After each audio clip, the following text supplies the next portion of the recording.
Hi guys! Sharing of thoughts lang for today. So, yun lang, kakauwi ko lang from work. Sobrang pagod ang lola nyo.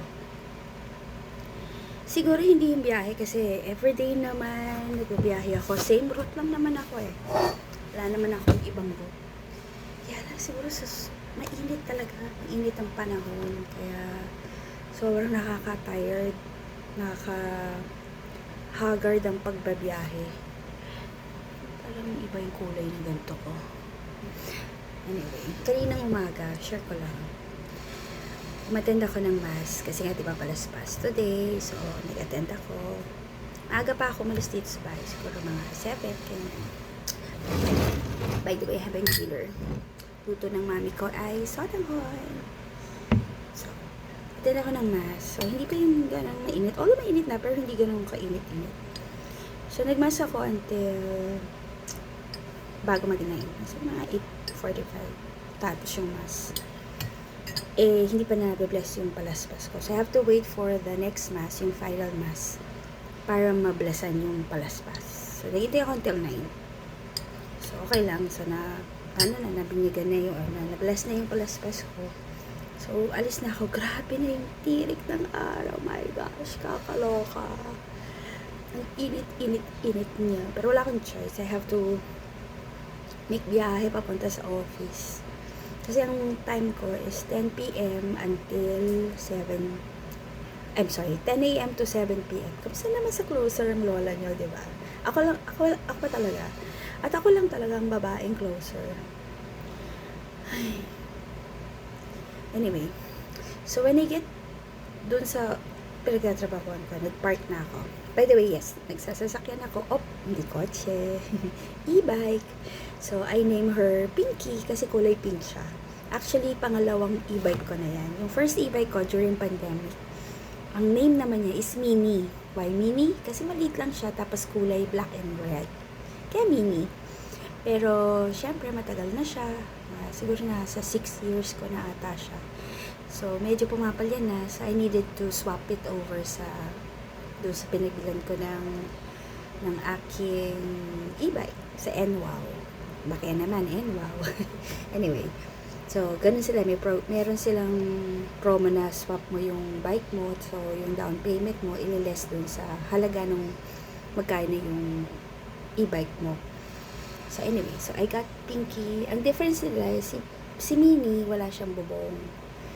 Tsaka, back rider siya. Pero tatlo pa rin ang gulong. Si Pinky ko, this time, upgrade na siya sa EV2. So, EV1 yung isa, EV2 ngayon. Ito, may bubong na. Tapos, may upuan na talaga yung passenger. As in, meron na siyang yung handle dito. Yan. So, mas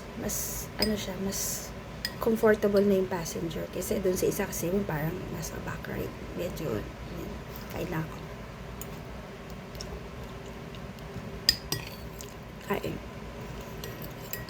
Going back, nag-park na ako. Nanginginig ako, grabe.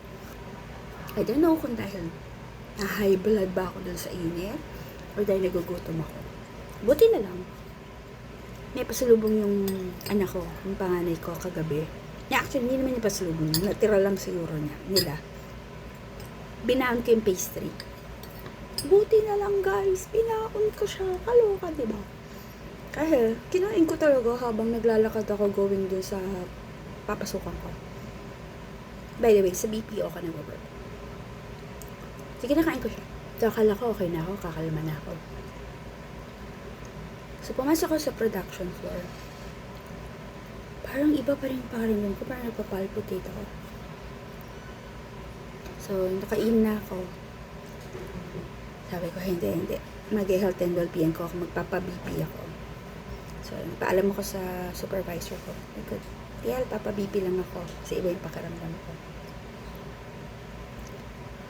So, when I nung nagpunta na sa clinic, sarado ang clinic namin, naka-break. 11 pa daw mabubukas. 10:30 pa lang yun. Lang mag-intay ako doon. Kasi balik ang lola niyo sa production floor. Ang ginawa ko na lang, syempre nag-avail na ako. Nag-inhale, exhale na lang ako. Inhale, exhale. Para kumalma ako. Kumalma yung kabog ng dibdib ko. Inhale, exhale. So, it works naman. Nag-work naman siya. Kumalma ako. Nakapag-calls na ako. Hindi na ako bumalik sa clinic.